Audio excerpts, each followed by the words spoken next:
მოგესალმებით ბათუმელების პირდაპირ ჩართვაში. ჩვენ როგორც ყოველთვის ვიმყოფებით ბათუმის საკონსტიტუციო სასამართლოს მიმდებარე ტერიტორიაზე. სასამართლოს მოპირდაპირე მხარეს თქვენ ხედავთ აჭარის მთავრობის ადმინისტრაციულ შენობას. დღეს პროტესტში მონაწილე საქართველოს მოქალაქეები სწორედ ამ შენობის წინ არიან გადმოსული და დღეს არის 355 დღე, როდესაც ბათუმში მცხოვრები საქართველოს მოქალაქეები ატარებენ საპროტესტო აქციას და თქვენ იცით ამ საპროტესტო აქციის მთავარი მოთხოვნები ეს არის ახალი საპარლამენტო არჩევნები, რომელიც უნდა ჩატარდეს სამართლიან და გამჭვირვალე გარემოში, სადაც დაცული იქნება ხმის მიცემის ყველა უფლება და ადამიანის ყველა უფლება, რომელიც საჭიროა იმისათვის, რომ სამართლიანი არჩევნები ჩატარდეს ქვეყანაში. ასევე ამ პროტესტის შემდეგი მოთხოვნაა, რომ გათავისუფლდნენ პოლიტპატიმრები, რადგან თქვენ იცით, რომ 150-მდე ადამიანია ამ დროისთვის ქართული ოცნების ციხეში.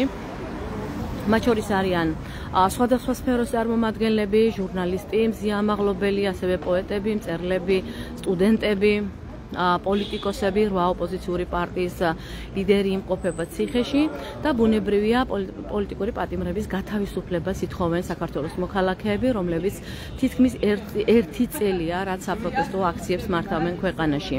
რა თქმა უნდა, მათი მოთხოვნა ასევე, რომ ქვეყანა უნდა დაუბრუნდეს ევროინტეგრაციის გზას, რადგანაც ქართული ოცნების ხელისუფლება ყველაფერს აკეთებს იმისთვის, რომ ქვეყანაში ევროინტეგრაციის პროცესი შეჩერდეს, მნიშვნელოვნად დააზიანა ქართული ოცნების განცხადებებმა, მათმა პოლიტიკამ, მათმა გადაწყვეტილებებმა ევროკავშირთან თანამშრომლობისა და ინტეგრაციის პოლიტიკა და ახლა უკვე ძალიან აშკარა და თვალსაჩინოა ის საშიშროება, რომ ქვეყანამ დაკარგოს ევროპასთან თავისუფალი მიმოზვლა, რადგან ევროპარლამენტმა უკვე მიიღო გადაწყვეტილება იმასთან დაკავშირებით, რომ გამარტივებული გზით შეუჩერდეს მესამე იმ ქვეყნებს ევროპასთან თავისუფალი მიმოსვლა, რომელ ქვეყნებშიც ხელისუფლება არ ღვევს, უხეშად არ ღვევს ადამიანის ფუნდამენტურ უფლებებს და ბუნებრივია, რომ საქართველოში ქართული ოცნების მიღებული რეპრესიული კანონების შედეგად ამ ქვეყანაში მნიშვნელოვანი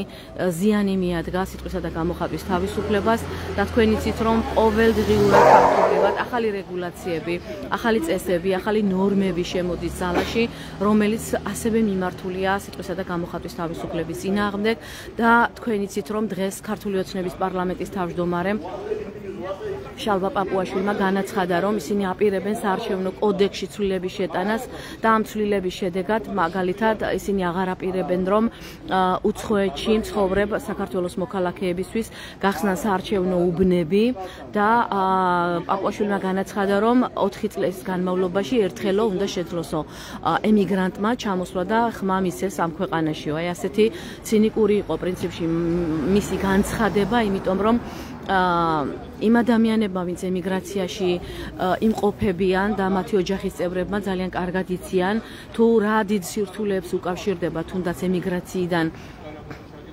თუნდაც ერთი დღით ქვეყანაში ჩამოსვლა, რადგან ჩვენ ვიცით, რომ ემიგრანტების ძალიან დიდი ნაწილი არალეგალურად ცხოვრობს, როგორც ამერიკის, ასევე ევროპის სხვადასხვა ქვეყანაში და არალეგალურად მცხოვრები ემიგრანტისთვის აქ ხმის მისაცემა ჩამოსვლა ეს უკავშირდება უნიშნელოვანეს პრობლემებს, სირთულეებს, იმიტომ რომ თუ ერთხელ ჩამოვა, შესაძლოა ის მან ვეღარ მოახერხოს თქვათ კვლავ დაბრუნება იმ ქვეყანაში, სადაც ემიგრაციაში იმყოფება და თქვენ იცით, რომ მოქალაქეები ემიგრაციაში გაუსაძლისი პირობების გამო არიან წასული იმისათვის, რომ ამ ქვეყანაში არჩინონ თავიანთი ოჯახები, სარჩოსთვის არიან წასული, რომ არჩინონ შვილები, ოჯახის წევრები, აქ სიღარიბეში და გაჭირვებაში მყოფი ადამიანები.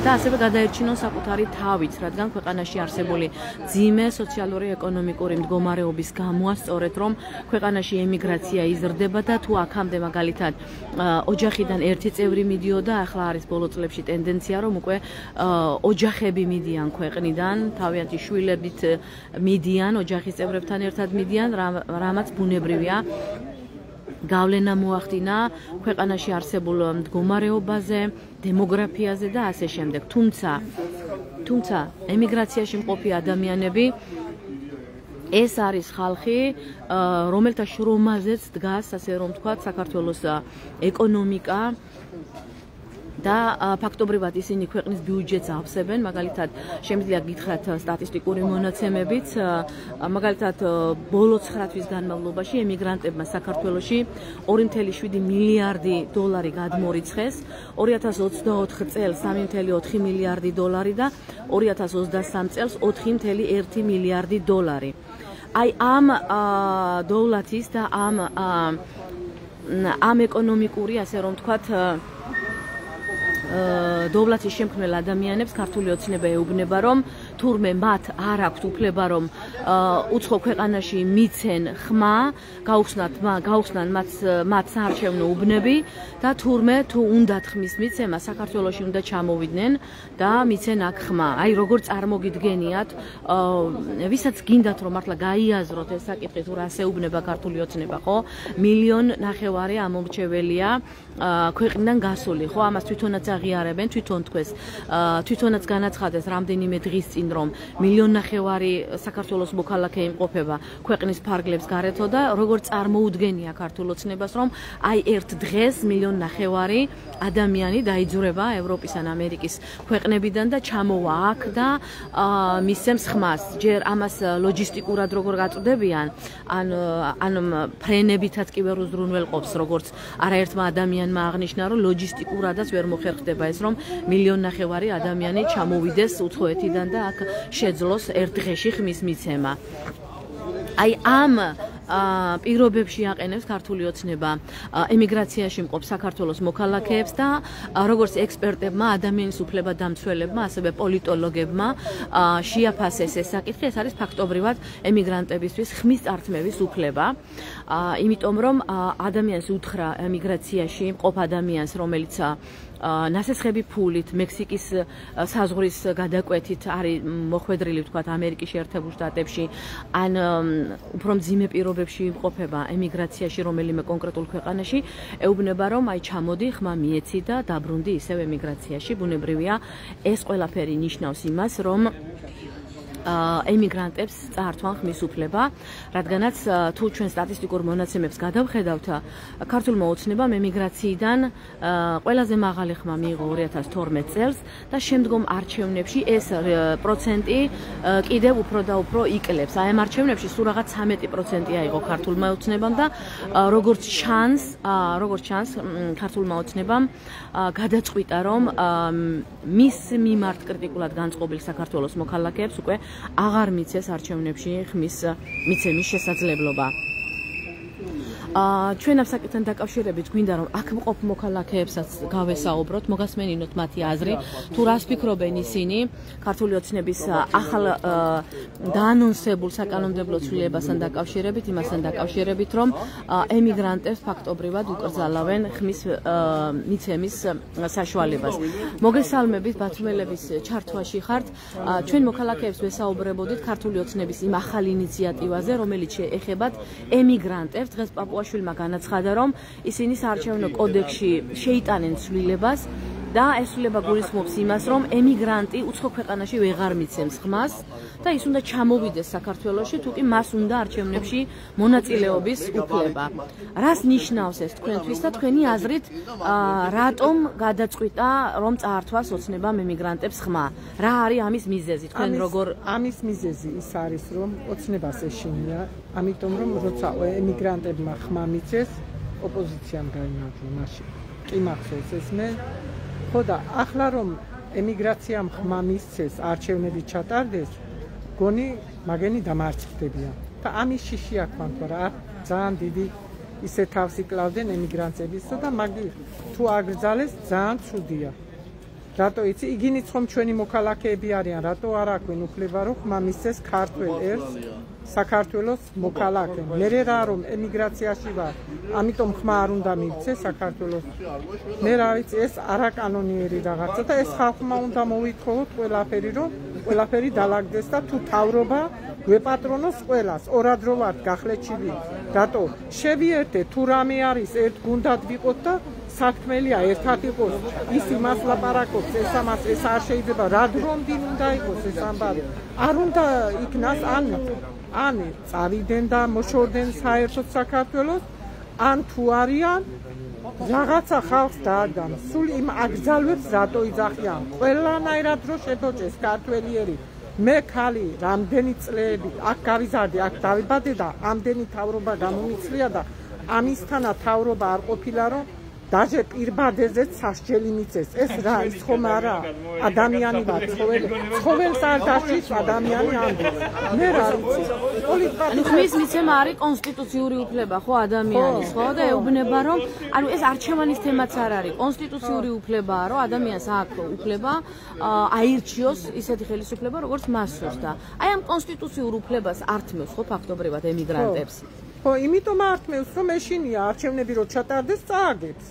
მე ასეთი განცდა მაქვს და ახლა ვიცი რა ხდება ხო მაგის შიში აქვს მაგას სხვა არაფრის შიში არ აქვს სხვა რამის არ ეშინია მაგას აი რა დამარცხა ემიგრანტები ხმას არ მიცემენ ქართულ ოცნებას და უნდა ჩამოშორება მათი ამ პროცესებიდან ხო ახლა რიჯვაძე რო გაუშვეს გერმანიაში ხომ არ უნდოდენ ევროპა და რამე ახლა მოქალაქეობა ხომ უნდა იმას რაცხა დასაჯეს თუ რაცხა ძალიან მეწოდება იგიც ადამიანია შეცდომა ყველას მოუდის მაგრამ რატო ახლა ქუჩაში დარჩა ეს კაცი საქართველოს მოაშორეთ თუმცა მაინც ევროპაში წავიდნენ მაშინ როცა ყობახიძე ეუბნებოდა საქართველოს მოქალაქეებს რომ კურნალობა თუ გინდათ მაინც და მაინც თურქეთი აგერდა იმ კურნალეთო მაგრამ ჩვენ როგორც ხედავთ ისინი თურქეთშიც არ კმაყოფილდებიან კურნალობით და მაინც ევროკავშირის ქვეყნებში მიდიან ეგ არავინ არ ვიცით ჯერჯერობით ოფიციალურად როგორ იყო მაგრამ ფაქტია რომ ისინიც ევროპას არჩევენ იზოლებით მიდიან თუ ნებით მაინც ევროკავშირის ქვეყნებს არჩევენ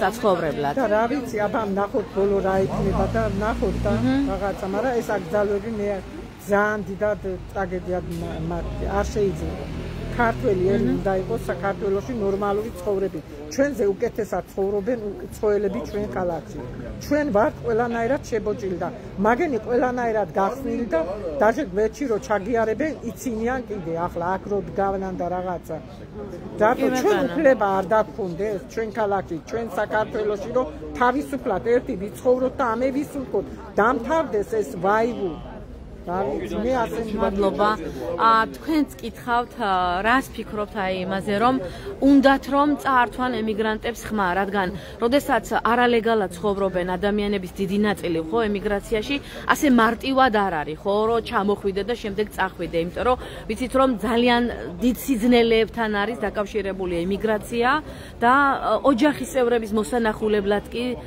მოსანახულებლადაც კი ვერ ჩამოდიან ადამიანები იმდენად რთულია ვთქვათ ემიგრაციიდან აქ ჩამოსვლა და რას ნიშნავს ეს როცა ემიგრანტებს ასეთი ტიპის პირობებს უყენებს ქართული ოცნება ჩემი აზრით ეს არის რაც რომ რუსეთში რაც ხდება რუსეთმა რაც 25 წლის განმავლობაში გაიარა და ადამიანებს არანაირი უფლება არ აქვთ ხო ადამიანებს უფლება არ აქვთ ადამიანები არიან მოქალაქეები არიან უბრალო ცხოვრები ასე გამოდის მათ აქვს ყველანაირი პრივილეგია და ჩვენ არაფერს არ წარმოადგენთ მათ ქვემდებარებაში ვართ და ქვემდებარებული ვართ როგორ რასაც მათ მოისურვებენ ასე გამოდის თქვენ ხომ არ ყავთ ვინმე ემიგრაციაში და რას ფიქრობენ ხაი როგორ წარმოგიდგენიათ რომ აი თქვენ შვილს ართმევენ ხმას ასე გამოდის ხო რა თქმა უნდა ეს არაკანონიერია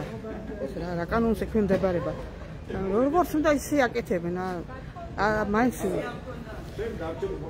თუ ვინ აქ ჩამოვიდნენ მაინც არ ტარდება ნორმალური არჩევნები. ხო, ეგ ცალკე საკითხია, ვთქვათ, ეს მოქალაქეები სწორედ მაგიტოდ განან ქუჩაში, რომ სამართლიან არჩევნებს ითხოვენ, მაგრამ როდესაც ემიგრანტს ეუბნები და თან პირობებს არ უქმნი, რომ ჩამოვიდეს ხმის მისაცემად, აი ეს რას ნიშნავს? არაკანონიერია ეს რას ნიშნავს და ადამიანს არაფერ არ აგდებენ მაგენი. მათ არიან ყველაფერი. მე და ჩემი ნაბადი და ასე გამოდის. გასაგებია, მადლობა. შოთა გუჯაბიძეს ხედავთ ბასუმელების ჩართვაში. შოთა, აი პაპუაშვილის ბოლო განცხადებასთან დაკავშირებით მინდა დაგელაპარაკო თქვენ, როცა დაანონსა მან, რომ ფაქტობრივად ისინი ემიგრანტებისთვის აპირებენ ხმის წართმევას, იმიტომ რომ ემიგრანტი ასე მარტივად ვერ ჩამოვა ხო ქვეყანაში, რომ ერთ დღეში მიცეს ხმა და უკან დაბრუნდეს და რატომ დაშირდა თქვენი აზრით ოცნებას ემიგრანტების მისამართით აი ამ ტიპის რეგულაციის შემოტანა, რა ჩაფიქრებული და რა შედეგს მოიტანს ეს? ერთი რომც იყოს საანადვილი ჩამოსვლა და იაფი, რომ ჩამოვიდეს არ შეუშვებენ, თუ კი ამას ცოტა ისეთი მასობრივი ხასიათი მიეცემა, რომ დაინახავენ ეგრევე, რა ვიცი, ყოველგვარი ახსნა განმარტების გარეშე გააჩერებენ საბაჟოზე. თქვა ერთი დღე არ მეორე დღეს არჩევნების მერე ან 8 საათზე. ანუ ფიქრობენ დაბრკოლებებში ხელოვნურად შეუქმნიან? რა თქმა უნდა შეუქმნიან, იმიტომ რომ ამას რო იკადრებ, ამასაც რო ამ გადაწყვეტილებას ბრძანებულებაც რა ჟანდაბაც ქვია მიიღებ, ყველაფერზე წამსვლელი ხარ. ეგ კი არა ისედაც ვიცოდით, რომ არ არსებობს რაღაცა მორალური ბარიერი, ზღვარი, რომელსაც თქვა კოცი არ გადალახავს. ხო, კანონს რა შეეხება ამ კანონს? ჯერ ინიციატივაა, მაგრამ ფაქტია, რომ კანონადაც აქცევენ, დიახ. მაგაში ეჭვი არ გვეპარება ჩვენი დემოკრატიის ხარისხის გათვალისწინებით. რამე თუ კი ამოძრავებს რა მიზანი ქონდა ამაში? ანუ რატომ მიადგნენ ემიგრანტებს ახლა გვაინტერესებს? ჯერეთი რაიმე თუ ამოძრავებს ბიძინა ივანიშვილს არის შიში. შიში იმისა რომ არ დაკარგოს ეს ფული, შიში იმისა რომ არ დაკარგოს გავლენა, შიში იმისა რომ პუტინმა მისგან არ დატოვოს სველი ადგილი მის ენაზე რო ვთქვათ. Ну, პრაქტიკულად ეს შეიძლება ერთი და იგივე იყოს, იმიტომ რომ ერთი მეორეს ითვალისწინებს. შეეხება ემიგრანტებს, ემიგრანტი არის ისეთი კატეგორიის ადამიანები, უმეტესი ნაწილი არის წასული მის გამო, რომ არ მოწონს აქ. ან არ აქვს შესაბამისი სწავლა-განათლება, არ აქვს შესაბამისი სამსახური, ხელფასი, ჯანდაცვა ვერ ღებულობს შესაბამისად. არა კიდე განსაკუთრებული ფაქტორი არის, არ არის დემოკრატიის სიხარისხი, არ არის დაცულობა, გაიქცა საერთოდ და თავი გადაეჩინა და ასე შემდეგ. ანუ ამ ადამიანების დიდი ნაწილი არის ის ადამიანები, რომლებსაც არ მოწონს არსებული ხელისუფლება და ეს წინაარჩევნებაც დაადასტურა და იმის წინათ, რომ როგორც წესი ემიგრანტები ღებულობენ ძალიან დაბალ ხმას. მე იქ არ ვიცი ახლა გაყალბების ემიგრანტებისგან. გაყალბების მექანიზმი როგორ არის, არ ვიცი, მაგრამ როგორ ჩანს სათანადოდ ვერ აყალბებენ. ვერ არის, იმიტომ რომ 12% ვნახე, რო არის და ის მახსოვს ძალიან კარგად, რომ ქალაქები თუ ოლქები თუ უბნები იყო, სადაც მინიმალური ბარიერიც კი ვერ გადალახა. და ძალიან ბევრ ქალაქში არ გახსნეს უბანი. საერთოდ და არც კი შეუშვეს ხალხი, იმდენად რაღაც დიდი დაბრკოლება იყო, ხალხი წერდა, რომ ასობით და ზოგმა 1000 კილომეტრიც კი გაიარა, რომ ხმა მიეცა ელემენტარულად, ხო და ამის საშუალება არ მიეცა სწორედ ამ ხელოვნურად, ხო, მაქსიმალურად გამოიყენეს თავისი რესურსები და ცხადია, რომ ისევე გაყალბების ხარისხი იქ უფრო ნაკლები არის, ვიდრე აქ. ნუ მინიმუმ ის ახლა ტიტუშკები და ძველი ბიჭები და რაღაცები უბანში ვერ დადგებიან და ვერ გალახავენ ისე ადვილად, ან დაუჟელი ვერ დარჩება თუ იმას გალახავენ. ცხადია, რომ ამის რესურსი არ აქვს და თან ემიგრანტების კატეგორია არის, რომ ადვილად შეიძლება რაღაც კანონმდებლობაში მოაქციო, აი რაღაც ადვილად დათხოვადი ადამიანები არიან, ადვილად კანონში მოქცევადი რაღაც ცოტა უხერხული გრამატიკა რო გამოვიყენოთ, იმიტომ რომ ახლა აქ საქართველოში აი როგორ ქართული ოცნების მოწინააღმდეგეები არჩევნებზე არ მიუშვათ, ამნაირ კანონს ვერ გამოცემ. კი გამოცემს, არ შეუშვეს არა. ფაქტობრივად ეს ნიშნავს ირიბად მაგას, ხო? ახსულება არის ძნელი. ზუსტად მაგასაც ნიშნავს, ან რა ვიცი ახლა როგორ წერიანი. საერთოდ ერთ-ერთი ემიგრანტი დღეს წერდა, რომ ქართული შემართ ანუ ემიგრანტებსო სამსახურიდან გაშვებით ვერ დაემუქრება ქართული ოცნება და ვერც რაღაც სხვა ბერკეტებს განახორციელებს, ვერც უმუშევრად დატოვებსო და ალბათ ანუ ბერკეტი არ აქვს ჩვენი კონტროლისო და ალბათ ამიტომ შემოიღო ეს რეგულაციაო და ფიქრობთ რომ ამისთვის რა თქმა უნდა აი მიზეზი შეიძლება იყოს აი რაღაცა წვრილი მიზეზი ბევრი რაღაცას მოიცავს. საბოლოო ჯამში არის ეს რაღაც ბოდიში ვნახე რომ რომელიღაცა ქვეყანაში რაღაცა არ ვიცი ევროპის რომელიღაცა ქვეყანაში მაგალითად მოყოლი სადღაც 100 არის. ნუ მინიმუმ იქ კოცების ხელისუფლება არ არის. არა იყო ირლანდია რომელსაც თავისი სპეციფიკური ისტორიული მოცემულობა აქვს და კუბა იყო ნახსენები და ნიკარაგუა თუ რაღაცა რომ ავტორიტარული ქვეყნები, დიქტატორული ქვეყნები. არ ვიცი რა მაგალითის არ უნდა მოიყვანოს. სულაც ჭორვილა რომ მოიყვანოს ეს დემოკრატიის მექა, მაინც არის ანტიდემოკრატიული და სწორედ იმისკენ მიმართული რომ კოცებმა რაც შეიძლება ყველანაირი მეთოდი გაიხანგრძლივონ ხელისუფლება. ფაქტია რომ ეშინია და იმიტომ ღებულობენ ამნარი დიდი გონიერებით არასოდეს არ გამორჩევენ კოცები, მაგრამ ანუ ეხლა რატომ დაიწყეს არჩევნებისთვის ემზადებიან და უნდათ რომ კრიტიკული ხმები მოართონ? აი არ ვიცი ვერ გეტყვით, ახლა ჩემთვის ძალიან ძნელია თქო. ხო დღეს მაგალითად კორნელი კაკაჩიას ვესაუბრეთ პოლიტოლოგს და მას აქვს ვერსია რომ ისინი სწორედ ამ რიგარეში არჩევნებისთვის ემზადებიან და ამიტომ აპირებენ ემიგრანტების მოშორებას. თქვათ რაღაცა დასავლეთის deep state-ის გავლენას ალბათ უმრავლესობა რომ მოიპოვონ და უფრო დრაკონული კანონები შემოიტანონ. სავარაუდოდ ეს არის. რამე უშლით ხელს არ არიან უმრავლესობაში რაიმე აი კანონი. ხობა რაღაც უფრო სხვა გეგმები აქვს ჩაფიქრებული სავარაუდოდ არ ვიცი. გზა და ძალიან ძნელი არის ახლა მისი გონები ჟურგმულებში ჩაწვდე. ის არის იმდენად რთული არის ეს ყველაფერი, მაგრამ ამისი ამოცნობა რთული არ არის. საერთოდაც რო არ იცოდე რატო აკეთებს რაიმეს არა ამ კანონს საერთოდ რამეს ძალიან ადვილად შეიძლება იფიქრო რომ ეს არის რაღაცა მავნებული და ამ ხაზით წახვიდი. ანუ რაღაცა ნახევარი გამორიცხო რომ რაღაცა ქვეყნისთვის, ხალხისთვის, ისტორიისთვის, წარსულისთვის, მომავლისთვის სასარგებლოს ესენი არასოდეს არაფერს არ გააკეთებდა. ნუ ფიქრი ძალიან გამარტივებულია. მავნებლობა შედიან, მაგრამ რა მავნებლობას კონკრეტულად აქ შეიძლება იყოს რაღაც აზრთა სხვადასხვაობა, თორემ ამაზე მე მგონი არ ვიცი ყველა შეთანხმებული ვართ რომ რატო შეიძლება შენი ქვეყნის გამორჩეული ნაწილი საერთოდ ამოიღო რომელიც ავსებს ამ ქვეყნის ბიუჯეტს, ხო? ეკონომიკა. თავად აღიარებენ რომ ქართული ეკონომიკა დგას ემიგრანტების გადმორიცხვებზეო, მაგრამ თურმე მათი ხმები არ ყოფილა მნიშვნელოვანი. მარტო მათი ფული ყოფილა მნიშვნელოვანი. არც ის რომ გამოვა ეს ნებისმიერი პრემიერი, არ ვიცი ყველა დღე სხვადასხვა არის, ვინც არ უნდა იყოს, რომ იქ ხვიჩა კვარაცხელიას თუ ვიღაცას ნებისმიერთან რომ ფოტოს იღებს და გასახდელში უვარდება გაოფლიფებულთელებს, არც თუ სასურველ გარემოში მე დარწმუნებული ბარეორს იქ არ უნდა ზოგმა შეიძლება კი მიიღო რაღაც მონაწილეობა ხოცების საარჩევნო კლიპში, მაგრამ დარწმუნებული ეს არავის არ სიამოვნებს, მაგრამ იმის გამო რომ მიიწეროს ამათი წარმატება, სწორედ რაღაცა აი ამ რაღაც სამართლიანო ქმედებებს ხშირ შემთხვევაში შეადის და სწორედ ამ ჩვენი წარმატებული თუ ნაკლებად წარმატებული სპორტსმენების დიდი ნაწილი სწორედ რომ ემიგრანტები არიან და არ ამგონი ახლა ზუსტად იმ დღეს მოუწიოთ თუმცა მათ ალბათ არ გაუჭირდება ჩამოსვლა, შეიძლება გაუჭირდეთ კიდეს, მაგრამ არ გაუჭირდეთ. აქ უფრო არალეგალების პრობლემა იქნება, ხო, რომელიც იმას როგორ უნდა ჩამოვიდეს. ვერ ჩამოვა, იმიტომ რომ ერთი არც კონტრაქტი არ მიცემს საშუალებას და არ არის ახლა სპორტსმენთან მაგალითად სპორტსმენი ზუსტად იმას ნიშნავს, რომ აქტიური ცხოვრების რეჟიმში და დისციპლინაში არის ჩართული და ახლა სხვათა შორის საერთოდაც არ ჩასულა იმაზე დიდი ანგარიში წავაკე და არ მინახავს, არ ვიცი, ძალიან ადვილად უცელდება ხოლმე ეგ ვიდეოები. რატო არ ჩავიდა პრემიერი ან ვიღაცი გასახდელს 4-0 წავაკე და არც თუ კარგად ვითამაშეთ. ის რატო არ არის, თქვა, მის ბალანსი რატო არ წერება თუნდაც წაგება და ასე შემდეგ. ნუ ცხადია რომ ძალიან ცუდი და სამართლიანი ხალხი არის და რაც რომ მალე მოვიშორეთ ამ მოდგმას, მithuk რომ ეს შეიძლება ჩვენს ქვეყანაში. მადლობა შოთა, რომ გაგვიზიარეთ მოსაზრება.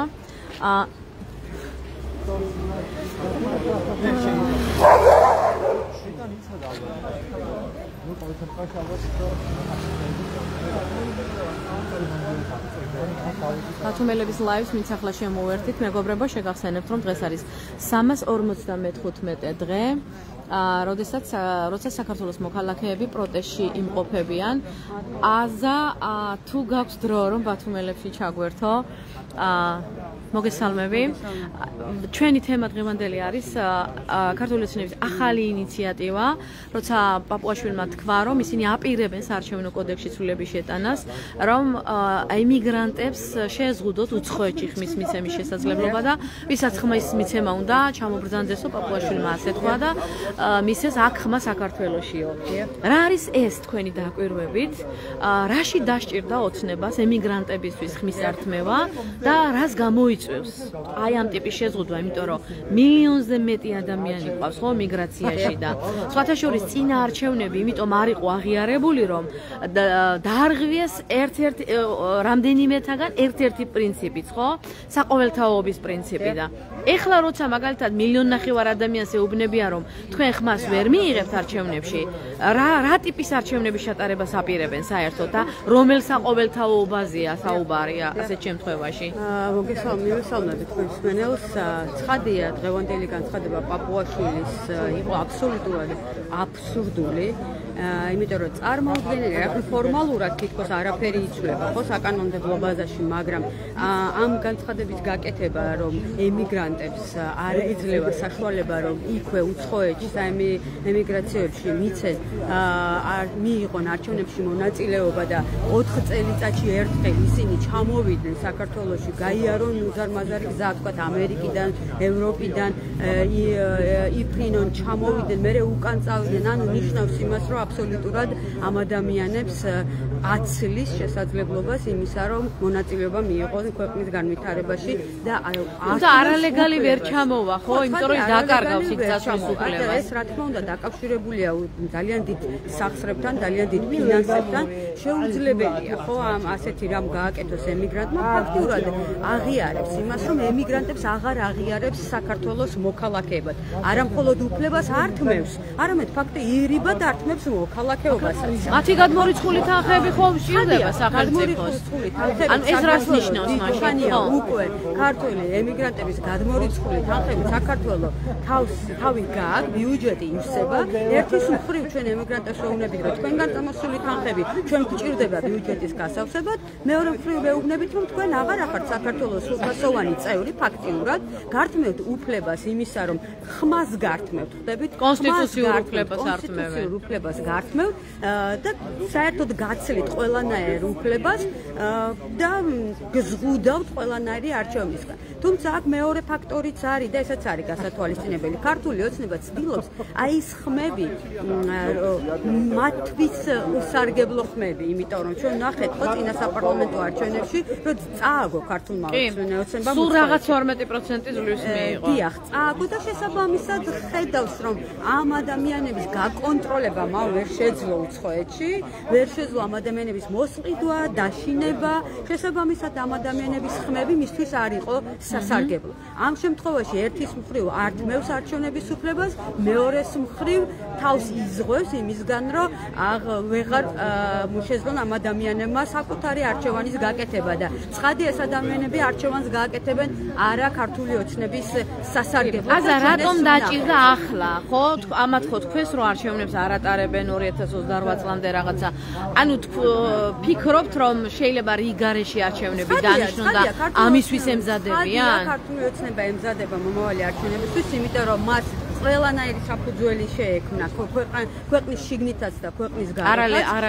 არაღიარების ხადია როგორც შიგნით ასევე ქვეყნის გარეთ. შესაბამისად მას ერთი არჩევანი დარჩა ეხლა მაქსიმალურად დანიშნოს, იმიტომ რომ ამ შემთხვევაში თუ ეხლა ის არჩევნებს არ დანიშნოს, მას აღარანაირი საფუძველი და შანსი აღარ ექნება, რომ სამომავლოდ რაღაცა ქართულ პოლიტიკაში მიიღოს მონაწილეობა. ჯერ კიდევ მას აქვს შანსი და ყოველ შემთხვევაში ასე ხედავს, რომ მას ექნება შანსი მინიმალური, მაგრამ მაინც რომ რაღაცნაირად შეძლოს და დარჩეს ქართულ პოლიტიკაში, იმიტომ რომ მას ყავს მისი ამომრჩეველი, ასე ფიქრობს, თუმცა მე ვფიქრობ, რომ ადმინისტრაციული რესურსი. ხადი ადმინისტრაციული რესურსია, ადამიანები, რომელიც არ არიან გათვითცნობიერებული, ადამიანები, რომლებიც არიან პროპაგანდის მსხვერპლი და დეზინფორმაციის მსხვერპლი. სხვათა შორის განცხადებაში ეგეც ჰქონდა პაპუაშვილს, რომ ვერ ახერხებს არ არიან ინფორმირებული ქვეყანაში რა ხდება. ანუ აქ იმის თქმა უნდა და ირიბად, რომ ამ ადამიანებამდე არ არის მიღწეული მათი პროპაგანდა მისული, კი. დიახ, პროპაგანდა და ჩვენ ვერ ვახერხებთ